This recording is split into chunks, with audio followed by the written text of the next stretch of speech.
पूरे दिल्ली की सड़कों पे दिल्ली पुलिस ने रहना मुश्किल कर दिया हमारा। लाठी लेके लड़कियों के पीछे लगना ये कहाँ का कानून है? यही दिल्ली पुलिस आके बताया हमें। इंडिया का संविधान बाबा साहेब अम्बेडकर ने लिखा था, उन्होंने पूरा फ्रीडम दे रखा है भाई, लेकिन ये सरकार ना सब दबा रही है। संविधान तो ये मुझे तो लगता है संविधान ही चेंज करेगी, लेकिन लाठीचार्ज इतना बुरा हुआ कि लड़कियां पीट गई। और जब लाठीचार्ज होता है ना लेडीज पे, तो लेडीज कांस्टेबल नहीं होती है भाई, जेंट्स पुलिस होती है। तो ये सरकार कहती है आत्मनिर्भर बनो, आत्मनिर्भर बनना चाहते हैं, देश सेवा करना चाहते हैं, इसीलिए 3.5 साल गवा के हम यहाँ पे हैं। आत्मनिर्भर इसका मतलब हम चाय बेचे कि हम भी प्रधानमंत्री बन जाए। एक बात सुनिए, अभी यहाँ बोलते हैं दिल्ली में 25 तारीख के बाद में क्या लगेगा? लॉकडाउन। जी अब ये बताइए, मोदी जी पश्चिम बंगाल में जाके बैठ गए, अब वहाँ कोरोना नहीं है? जब रैली निकलेगी तब कोरोना नहीं होगा?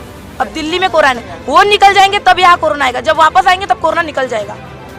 तो मोदी जी बताइए हम क्या करें? क्या करें? हम चाय बेचे कि पकौड़े बेचे? मन की बात एक टाइटल के लिए आप खोल रखे, क्या टाइटल ही देना है आपको? हर बार हमारी बात तो सुन लीजिए। और ये ना ये मन की बात ये कॉल पर से ये कुछ नहीं होने वाला है। यहाँ हम 1.5 महीने से दिल्ली में, हमारी तरफ तो कोई नोटिस नहीं कर रहा है। नेशनल मीडिया कहाँ है? अब कुछ नहीं होने वाला है, डूबने वाली है इंडिया, डूबने वाला है भाई, लिख के ले लो, डूबने वाला है। सब अच्छे दिन लाएंगे, पेट्रोल 100 के पार हो गया, अच्छे दिन लाएंगे। बेरोजगारी बढ़ती दिन ब दिन बढ़ रही है, अच्छे दिन आएंगे। देखिए 12 तारीख से हम यहाँ पे आए, फर्स्ट प्रोटेस्ट हमारा 14 तारीख को था जंतर मंतर पे, लेकिन उस दिन पुलवामा अटैक हुआ था, मतलब ब्लैक डे था और संडे भी था। चलो हमने मान लिया भाई संडे है निकल जाओ, हमने उस दिन प्रोटेस्ट नहीं किया। पुलिस आती है हमको समझाती है, हम समझ जाते हैं। वो बोलते हैं लीगली तरीके से चलो, लीगली चल गए, 1.5 महीना हो रहा है लीगली चल रहे हम। उसके बाद हमने 22 मार्च को किया एक बार प्रोटेस्ट, उस दिन परमिशन मिली 10 से 4 बजे तक हमने प्रोटेस्ट किया। 4 बजे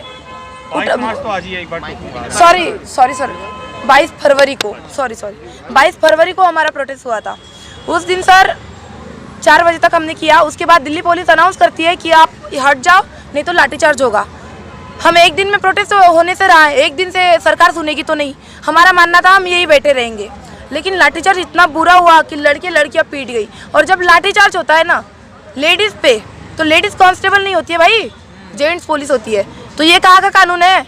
ये हमें बताती है दिल्ली पुलिस, बोलती है कानून रेगुलेशन फॉलो बैकअप सब पूछती है। तो अब वही बताए हमें, जब लड़कियों पे लाठीचार्ज होता है तब कहा जाता है तुम्हारा रेगुलेशंस कानून फॉलो अप तुम्हें चाहिए सब, तो अब तुम जवाब दो। नहीं देगी दिल्ली पुलिस। जब हम बोलना चाहते हैं तो बोलते हैं नो कमेंट्स, तो अब बोलो ना तुम भाई, नो कमेंट्स क्यों बोलते हो? जब लाठीचार्ज करते हो, जब हमें धक्के मार के स्टेशन तक लेके जाते हो, तब नहीं बोलती नो कमेंट्स। क्या वो अपने अधिकारों के लिए आवाज उठाना भी गुनाह हो गया? हाँ देखिए, इंडिया का संविधान बाबा साहेब अम्बेडकर ने लिखा था, उन्होंने पूरा फ्रीडम दे रखा है भाई, लेकिन ये सरकार ना सब दबा रही है। संविधान तो ये मुझे तो लगता है संविधान ही चेंज करेगी। वैसे भी सरकार ने, मोदी सरकार ने बोला था 2 करोड़ नौकरियां निकालेंगे। 2 करोड़ छोड़ो या 54,000 भी छोड़ दो, 300 लड़के बैठे इनको ज्वाइनिंग देके दिखाओ, फिर हम बोलेंगे बेरोजगारी नहीं है इंडिया में। हमें क्यों घुमा रहे हो? सब बेरोजगार। आज युवा पूरी युवा पीढ़ी आज सड़कों पे है। क्यों है भाई? हम पढ़ाई करके यहाँ पे आए हैं, ऐसे ही घुमाओगे हमें? हमारा सिर्फ हम हक मांग रहे। सरकार तो कह रही है आत्मनिर्भर बनी है। जी हाँ, सरकार कहती है आत्मनिर्भर बनो, आत्मनिर्भर बनना चाहते हैं, देश सेवा करना चाहते हैं, इसीलिए 3.5 साल गवा के हम यहाँ पे हैं। आत्मनिर्भर इसका मतलब हम चाय बेचे कि हम भी प्रधानमंत्री बन जाए। मुझे एक बात बताइए, मोदी जी से मैं यही कहना चाहूँगी, देखिए आपने जब प्रधानमंत्री के लिए आप खड़े हो गए थे, चुनाव लड़ी ना, रैलियाँ निकाली, उनका नतीजा आया। मोदी जी आप ये बताइए, जब आपको शपथ लेनी थी और आपको शपथ लेने देंगे नहीं, तब आपको कैसा महसूस होगा? हम भी उसी सिचुएशन में भाई। आज सब एग्जाम, जब नोटिफिकेशन निकली, एग्जाम फॉर्म फिलअप किए, रिटर्न पास, फिजिकल पास, मेडिकल पास, रीमेडिकल पास, अभी ज्वाइनिंग ही बाकी है ना। तो मोदी जी बताइए, आपको अगर शपथ विधि से हम रोक देते तो आपको कैसे लगता? तो अब आप क्या करते? जवाब आप दो हमें। हम सरकार के खिलाफ जाना ही नहीं चाहते, लेकिन सरकार मजबूर कर रही है हमें।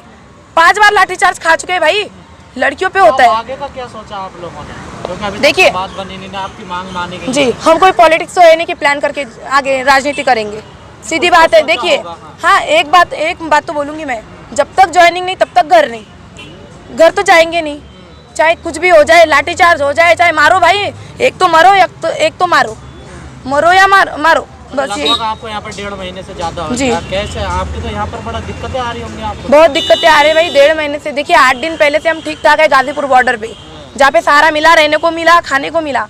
उसके पहले 1 महीना पहले भाई पूरे दिल्ली की सड़कों पे दिल्ली पुलिस ने रहना मुश्किल कर दिया हमारा। लाठी लेके लड़कियों के पीछे लगना ये कहाँ का कानून है? यही दिल्ली पुलिस आके बताए हमें। कहा जा रहा आज भी बदतमीजी करी? जी हो गई है। आप तो थे ना यहाँ पे? नहीं, हम नहीं थे जी।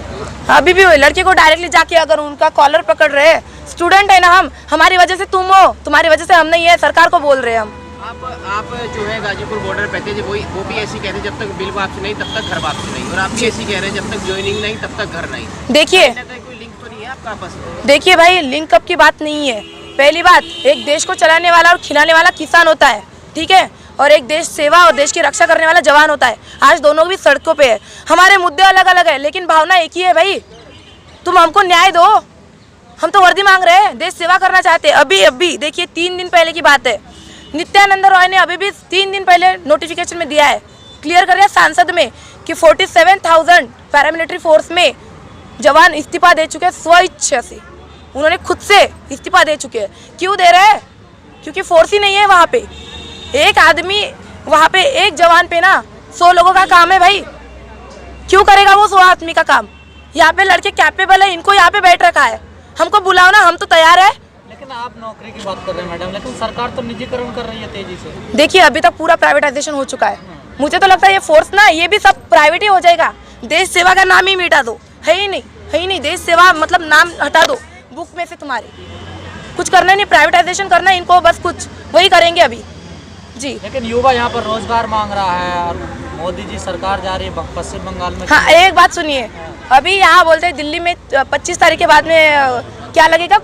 लॉकडाउन जी। अब ये बताइए, मोदी जी पश्चिम बंगाल में जाके बैठ गए, अब वहाँ कोरोना नहीं है? जब रैली निकलेगी तब कोरोना नहीं होगा?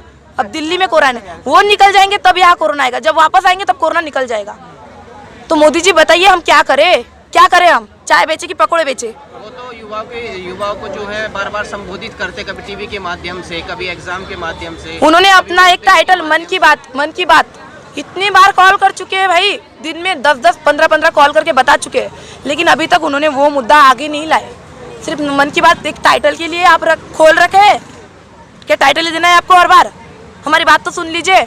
और ये मन की बात, ये कॉल पर से ये कुछ नहीं होने वाला है। यहाँ हम 1.5 महीने से दिल्ली में, हमारी तरफ तो कोई नोटिस नहीं कर रहा है। नेशनल मीडिया कहाँ है अब? प्राइवेटाइजेशन को कैसा देखते हैं आप? हर चीज जो प्राइवेट हो, कुछ नहीं होने वाला है, डूबने वाली है इंडिया, डूबने वाला है भाई, लिख के ले लो, डूबने वाला है। सब अच्छे दिन लाएंगे। पेट्रोल 100 के पार हो गया, अच्छे दिन लाएंगे। बेरोजगारी बढ़ती दिन ब दिन बढ़ रही है, अच्छे दिन आएंगे। प्राइवेट होने से अच्छे दिन आ जाए, बेरोजगारी नहीं आएगी भाई, नहीं आएगी। और ठीक है, अगर आप बोल रहे हैं ना प्राइवेटाइजेशन से अच्छा होगा, हम क्यों करें? हमें तो देश सेवा करनी है, वर्दी चाहिए। 3.5 साल इसीलिए हमने गवाए, 4-4 घंटे प्रैक्टिस करके 8-8 घंटे पढ़ाई की है भाई, इसके लिए, सिर्फ वर्दी के लिए। और तुम वही नहीं दे रहे हो। कई बार क्या होता है कि एसएससी के पेपर कैंसिल हो जाते हैं फॉर्म भरने के बाद जी। और मतलब जब आप पेपर देने जाते हैं वहाँ जाके पता चलता है कि कैंसिल हो गया। एसएससी के कई घोटाले भी सामने आ चुके हैं, इस पर क्या कहेंगे? जी, हम तो श्योर है कि इस भर्ती में घोटाला हुआ है, 100% हुआ है। हमारे पास प्रूफ देखिए, प्रूफ की बात बताती हूँ मैं। इससे पहले जो भी एसएससी की एग्जाम हुई है ना, जब फाइनल मेरिट लगती है तो फाइनल मेरिट में नाम, पोस्ट, प्रेफरेंस अपना और उसके आगे मार्क्स शोन होते हैं भाई। इस बार हुए ही नहीं है मार्क्स, तो क्यों नहीं दिखाया आपने मार्क्स? सेपरेटली एक को अपनी आईडी डालो, ईमेल आईडी डालो और पासवर्ड डालो, तभी अपने मार्क्स दिखेंगे। ऐसा क्यों किया आपने? तो क्या लगता है घोटाला हुआ? हाँ, सीटें बेची गई है, हमें पता है। हम मेहनत करने वाले आज सड़कों पे है, जो जिन्होंने पैसा दिया है वो आज ज्वाइनिंग पे है। सीट किसी और को दे दी जी, 100% एसएससी घोटाला करती है, हमें पता है। और